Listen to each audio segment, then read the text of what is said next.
Welcome back to our channel. ఏ మహమ్మారి పేరైతే మర్చిపోయాము, ఆ మహమ్మారి సంబంధించి ఒక పెద్ద గ్యాపే ఇచ్చింది కొన్ని రోజుల వరకు అని అందరూ ఊపిరి పీల్చుకున్నారు. ఆ మహమ్మారి చేసిన గాయాల నుంచి ఇంకా బయటికి రాని కుటుంబాలు ఆర్థికంగా కావచ్చు, ఎమోషనల్గా కావచ్చు, మెంటల్గా కావచ్చు, ఇంకా చాలా కుటుంబాలే ఉన్నాయి. మళ్ళీ ఆ మహమ్మారి ప్రవేశించింది. సో ఏపీలో దాదాపు 8 మంది ప్రాణాలను తీసుకుంది. 17 పాజిటివ్ కేసులు వచ్చాయి. 17 పాజిటివ్ అనగానే ఆ మహమ్మారి పేరు అందరికీ తెలిసి ఉంటుంది, కోవిడ్. సో కోవిడ్ ఎంట్రీ మళ్ళీ ఇచ్చింది. సో చాలా బలంగానే ఇచ్చింది ఈసారి మళ్ళీ ఎంట్రీ. కేవలం 10 రోజుల వ్యవధిలోనే 17 మందిని మళ్ళీ మంచం పట్టేటట్టు చేసింది. 8 మందిని ప్రాణాలను కోల్పోయేటట్టు చేసింది. సో అయితే ఇక్కడ గతంలో ఒక ప్లేస్లో మాత్రమే కోవిడ్ వస్తే దాన్ని క్వారంటైన్ చేయడానికి కావచ్చు, ఆ హిస్టరీ కనుక్కోవడానికి కావచ్చు, ఆ చైన్ లింక్ కనిపెట్టడానికి కావచ్చు, ఆరోగ్య శాఖకి ఈజీ అయ్యేది. కానీ ఇప్పుడు ఒక పెద్ద బిగ్ టాస్క్గానే ఉంది. ఎందుకంటే మరణాలు అండ్ పాజిటివ్ కేసులు చాలా డిఫరెంట్గా కనిపిస్తున్నాయి. చాలా జిల్లాల్లో కూడా కనిపిస్తుంది. అయితే ఒక జిల్లాకి ఇంకొక జిల్లాకి పక్కనుండే జిల్లాలకు స్ప్రెడ్ కాకుండా కొన్ని వందల కిలోమీటర్ల దూరంలో ఉండే అక్కడక్కడ ఈ కేసెస్ అన్ని నమోదు కావడం ఒక ట్విస్ట్గా కనిపిస్తుంది. అందులో కడపలో 4 కావచ్చు, గుంటూరు 4 చనిపోవడం, అండ్ కాకినాడలో 1, విశాఖ గుంటూరులో కలిపి 3 కోవిడ్ బారిన పడి మరణించడం జరిగింది. సో ఇక్కడ జిల్లాలకి మధ్యలో డిస్టెన్స్ ఉండడం, అండ్ దాంతోపాటు ఈ జిల్లాల్లో మరణాలు నమోదైతే మరికొన్ని జిల్లాల్లో పాజిటివ్ కేసులు పెరగడం అసలు ఆరోగ్య శాఖ అధికారులకే ఒక షాకింగ్ అనిపిస్తుంది. ఎందుకంటే సంవత్సరాల గ్యాప్ తర్వాత మళ్ళీ కోవిడ్ అని వినడం ఏంటి అనేది. అయితే మరణించిన వాళ్ళకి సంబంధించి కాకినాడలో ఎవరైతే వ్యక్తి మరణించాడో ఆయనకి సంబంధించిన ట్రావెల్ హిస్టరీ ట్రేస్ చేయాలని అనుకున్నారు. సో అక్కడ ఏపీలో మరణించిన వాళ్ళకి అండ్ హైదరాబాద్లో ఒక ట్రావెల్ హిస్టరీని కనిపెట్టారు.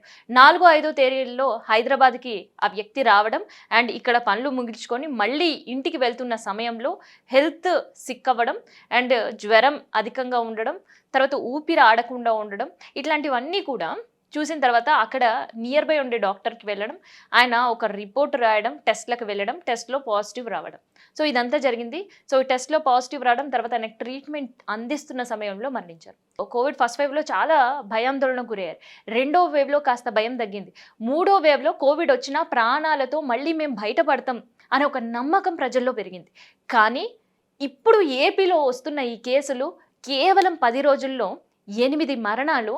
ఇంకోసారి ప్రజల్లోని ఇది సేమ్ కోవిడ్ 4th వేవ్ కాదు, ఫస్ట్ వేవ్ అంత తీవ్రంగా ఉందా అని ఒక ఆందోళన మళ్ళీ వ్యక్తమవుతుంది. అయితే దీనికి సంబంధించిన గైడ్ లైన్స్ ఇప్పటి వరకు ఆరోగ్య శాఖ ఎప్పుడో విడుదల చేయాల్సింది.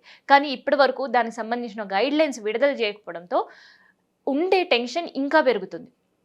సో ర్యాపిడ్ టెస్ట్ కిట్స్ అందుబాటులో పెడుతున్నామని అండ్ కోవిడ్ సంబంధించిన పాజిటివ్ వచ్చిన వాళ్ళు తీసుకోవాల్సిన జాగ్రత్తలు అండ్ మెడిసిన్ కిట్స్ అందుబాటులో పెడుతున్నామని, ఐసోలేషన్స్ ఉండడానికి ఐసోలేషన్ వార్డ్స్ ప్రభుత్వ హాస్పిటల్ సిద్ధం చేస్తున్నామని ప్రకటిస్తున్నారు తప్ప అసలు ప్రజలు ఎలా జాగ్రత్తగా ఉండాలి, ఎలాంటి జాగ్రత్తలు పాటించాలి, మళ్ళీ కోవిడ్ లక్షణాలు ఏంటి అనేవి మాత్రం ప్రకటించట్లేదు. ఎందుకంటే కోవిడ్ ఫస్ట్ వేవ్కి లక్షణాలు, సెకండ్ వేవ్, థర్డ్ వేవ్ మనకి ఖచ్చితంగా మారుతూనే ఉన్నాయి. కొన్ని చోట్ల తొందరగా స్ప్రెడ్ అయ్యి మరణాల సంఖ్య ఎక్కువ ఉండడం, ఇంకొన్ని చోట తీవ్రత ఎక్కువ ఉన్న మరణాల సంఖ్య తక్కువ ఉండడం, ఇట్లాంటివన్నీ చూసాం. అండ్ ఒకరి నుంచి ఒకరి కోవిడ్ స్ప్రెడ్ అవ్వడం చాలా తొందరగా వచ్చేది. మరి ఇప్పుడు నమోదవుతున్నకు సంబంధించిన పాజిటివ్ కేసులకు సంబంధించి కావచ్చు, మరణాలకు సంబంధించి కావచ్చు, అసలు ఏం జరుగుతుంది అని చెప్పడంలో వైద్య ఆరోగ్య శాఖ పూర్తిగా వైఫల్యం చెందింది.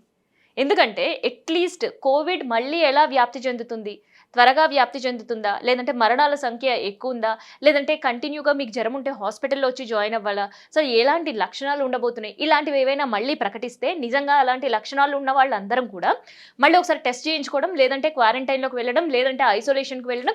దీనివల్ల కోవిడ్ స్ప్రెడ్ అనేది చాలా తగ్గుతుంది, దానివల్ల ఇంపాక్ట్ తగ్గుతుంది. ఎందుకంటే ఆల్రెడీ కోవిడ్ తోటి ఫేస్ చేసిన వాళ్ళు ఫస్ట్ వేవ్లో ఎవరైతే కోవిడ్ వచ్చిందో సెకండ్ వేవ్లో వాళ్ళకి కోవిడ్ వస్తే వాళ్ళ మరణాల సంఖ్య ఎక్కువ ఉంది. సో సెకండ్ వేవ్లో తప్పించుకున్న మళ్ళీ థర్డ్ వేవ్లో కోవిడ్ వచ్చినప్పుడు వాళ్ళకి ఇన్నర్స్ అంటే ఎక్కువ వాళ్ళకి లంగ్స్ పైన ఇంపాక్ట్ చూపించడం, తర్వాత వాళ్ళకి సంబంధించిన ఆల్రెడీ హెల్త్ ఇష్యూస్ ఉండడం, ఇట్లాంటి వాటి వల్ల మరణాల సంఖ్య ఎక్కువగా చూసాం.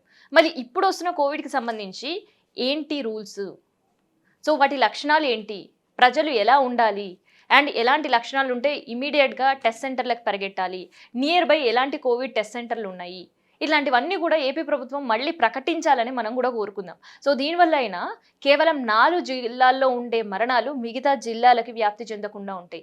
కొన్ని జిల్లాల్లో మాత్రం పాజిటివ్ కేసులు బయటపడుతున్నాయి. మిగతా జిల్లాలు ఈ కోవిడ్ బారిన పడకుండా ఉండాలి అని మనం కూడా కోరుకుందాం. ఎందుకంటే కోవిడ్ చేసిన గాయం ఇంత అంత కాదు. కోవిడ్ చేసిన లాస్ ఇంత అంత కాదు.